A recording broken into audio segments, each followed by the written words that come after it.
মসজিদে নামাজরত মুসল্লিদের উপর খ্রিস্টান জঙ্গি সন্ত্রাসীর হামলা নিয়ে একই বললেন মোদি। তার বক্তব্যে বিশ্বজুড়ে সমালোচনার ঝড়। ক্রাইস্টচার্চে দুটি মসজিদে শ্বেতাঙ্গ সন্ত্রাসীর হামলার ঘটনায় পুরো বিশ্বের নেতারা শোক ও নিন্দা জানিয়েছে। মুসলিমদের পাশে দাঁড়িয়ে ডানপন্থী উগ্র মতাদর্শকে সমূলে শেষ করারও ঘোষণা দিয়েছে অনেকেই। তবে এই নৃশংস হামলার ঘটনায় দায়সারা শোক জানিয়ে সমালোচনার মুখে পড়েছে ভারতের প্রধানমন্ত্রী নরেন্দ্র মোদি। গত সপ্তাহে শুক্রবার নিউজিল্যান্ডের ক্রাইস্টচার্চের দুটি মসজিদে হামলা চালায় অস্ট্রেলীয় শ্বেতাঙ্গ নাগরিক সন্ত্রাসী। এতে 50 মুসল্লি মারা যান। বিশ্ব শান্তিতে দ্বিতীয়তে থাকা নিউজিল্যান্ডের ইতিহাসে মসজিদে হামলার এই ঘটনাকে কালো অধ্যায় বলে অভিহিত করেন দেশটির প্রধানমন্ত্রী জেসিন্ডা আর্ডার্ন। বিশ্ব নেতাদের পাশাপাশি ভারতও এই হামলার ঘটনায় সমবেদনা জানিয়ে একটি বিবৃতি প্রকাশ করে। দেশটির পররাষ্ট্র মন্ত্রণালয়ের বিবৃতিতে বলা হয়, ক্রাইস্টচার্চের উপাসনালয়ে ঘৃণ্য সন্ত্রাসী হামলার ঘটনার নিন্দা জানিয়েছেন প্রধানমন্ত্রী নরেন্দ্র মোদি। নরেন্দ্র মোদির নিন্দা জানানোর এই বিবৃতি নিয়ে শুরু হয়েছে সমালোচনা। মসজিদে নামাজরত মুসল্লিদের উপর সন্ত্রাসী হামলা হলেও মোদির বিবৃতিতে মুসলিম কিংবা মসজিদ শব্দ দুটির কোনো উল্লেখ নেই।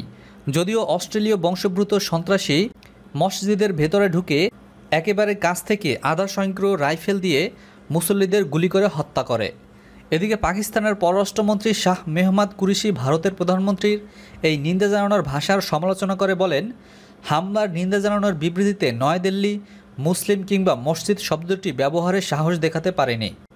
আল্লাহ না করুক, যদি ভারতের কোনো মন্দিরে হামলার ঘটনা ঘটে তাহলে পাকিস্তান ভারতের পাশে দাঁড়াবে বলেও তিনি মন্তব্য করেন। এদিকে নিউজিল্যান্ডের ক্রাইস্টচার্চে দুটি মসজিদে শ্বেতাঙ্গ সন্ত্রাসীর হামলায় নিহত 50 জনের মধ্যে 2 জনের লাশ দাফন করা হয়েছে। বুধবার জানাজার পর ক্রাইস্টচার্চে শতাধিক ব্যক্তির নীরব উপস্থিতিতে মেমোরিয়াল পার্কে তাদের কবর দেওয়া হয়। এরা হলেন 44 বছর বয়সী খালেদ মোস্তফা ও তার 15 বছর বয়সী ছেলে হামজা। এই শেষ কৃত্যে যোগ দেওয়ার জন্য অকল্যান্ড থেকে ক্রাইস্টচার্চে আসা গুলশাদ আলী বলেন, লাশ কবরে শুয়ে রাখা হচ্ছে, আমরা তাকিয়ে তাকিয়ে দেখছি, খুব কষ্ট হচ্ছে। পার্কের ভিতরে একটা এলাকায় অজু করার ব্যবস্থা করা হয়েছে। পুরো এলাকা নিরাপত্তা চাদরে ঢেকে ফেলা হয়েছে। পরিস্থিতির উপর নজর রাখা পুলিশের রিভলভারের হোলস্টারে ও তাদের অত্যাধুনিক রাইফেলে গোজা ছিল শান্তির নিদর্শন ফুল। এদিকে নিউজিল্যান্ডের প্রধানমন্ত্রীকে নিয়ে যা বললেন এরদোগান।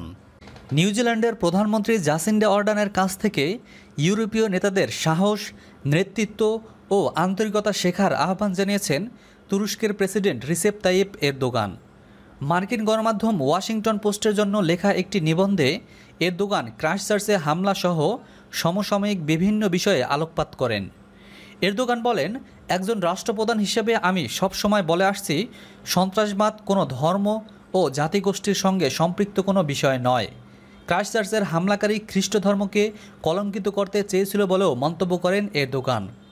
ইসলামফোবিয়া নিরসনে পশ্চিমা বিশ্বকে জোরালো পদক্ষেপ নিতে হবে জানিয়ে তুর্কি প্রেসিডেন্ট বলেন, এ ভয় দূর করার এখনই উপযুক্ত সময়। সন্ত্রাসবাদের বিরুদ্ধে আমাদের সবাইকে একসঙ্গে লড়তে হবে। ওয়াশিংটন পোস্টের জন্য লেখা ওই নিবন্ধে এরদোগান নিউজিল্যান্ডের প্রধানমন্ত্রী জাসিন্ডা আর্দার্নের প্রশংসা করে বলেন, জাসিন্ডা আর্দার্নের আন্তরিক মনোভাব থেকে ইউরোপীয় নেতাদের শিক্ষা গ্রহণ করা উচিত। নাগরিকদের প্রতি তার সমান দৃষ্টিভঙ্গিকে আন্তরিকভাবে গ্রহণ করে ইউরোপের অন্যান্য দেশগুলোতেও তা চর্চা করতে হবে। প্রসঙ্গত, গত শুক্রবার নিউজিল্যান্ডের ক্রাইস্টচার্চে শুক্রবার জুমার নামাজের সময় দুটি মসজিদে বন্দুকধারীদের গুলিতে অন্তত 50 জন নিহত হয়েছেন। আহত হয়ে হাসপাতালে চিকিৎসাধীন রয়েছেন আরও অন্তত 48 জন। নিহতদের মধ্যে 4 বাংলাদেশিও রয়েছেন।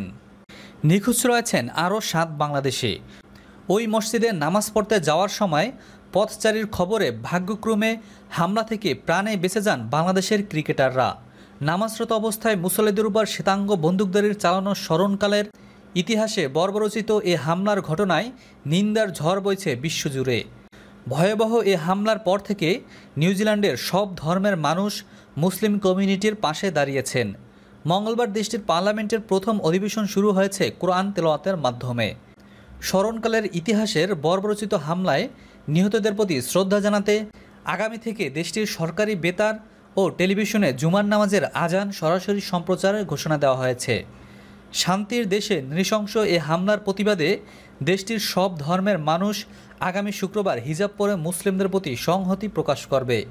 বিনোদন জগৎ ও সাম্প্রতিক ঘটে যাওয়া সকল প্রকার আপডেট খবরাখবর সবার আগে পেতে আমাদের RS ভয়েস টিভি চ্যানেলটি এখনই সাবস্ক্রাইব করে আমাদের সাথেই থাকুন।